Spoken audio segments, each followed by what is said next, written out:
আসসালামু আলাইকুম মই দিদাৰজন আশা কৰিছোঁ আপুনি ভালে আছে আপোনাৰ চাই আছে মোৰ পিছফালে ইয়াতে কিছু পানী ওলাই দিয়াৰ ব্যৱস্থা কৰি দিয়া হৈ আছে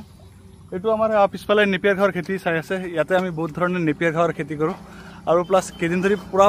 বৰষুণ হোৱাৰ ফলত আপোনাৰ মোৰ পিছফালে এইফালে চাব পাৰিব এইবিলাক যিবিলাক জাগা চাই আছে এইবিলাক সব তাৰমানে পথাৰ আৰু পথাৰটো একচুৱেলি হেলঞ্চিয়া তাৰমানে এনেকৈ হেলঞ্চিয়া এইফালৰ পৰা পানীটো আহি কেনে এই ফ্ৰণ্টেদি পানীটো গুচি যায় আৰু এইফালে আমাৰ মেইন ৰোড মই সৰু ভাইটিৰ মধ্যমত কি কৰিছোঁ যিটো এনেকৈ আমাৰ খেতিৰ যিটো আলি আমি এই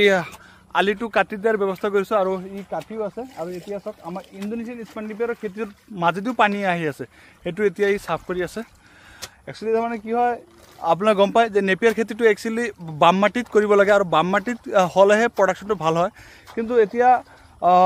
আমাৰ অসমৰ তাৰমানে বেছিভাগ মাটিয়ে তাৰমানে এনেকুৱা মাটি ডাউন মাটিত য'ত নেকি পানী জমা হৈ থাকে তথাপিও মই এটা ট্ৰিক হিচাপে এটা ভিডিঅ' বনাইছোঁ আজি আপলোড কৰিম আজি এইটো 1 জুন হয়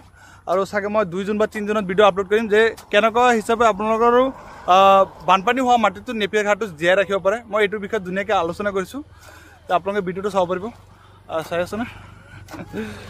কষ্ট অলপ চলপ কৰিবই লাগিব উপায় নাই ফাৰ্মিং লাইনতে অলপ কষ্ট হ'বই কেনেকুৱা লাগিছে ভিডিঅ'টো নিশ্চয় জনাব ভিডিঅ'টো দেখাৰ কাৰণে বহুত বহুত ধন্যবাদ।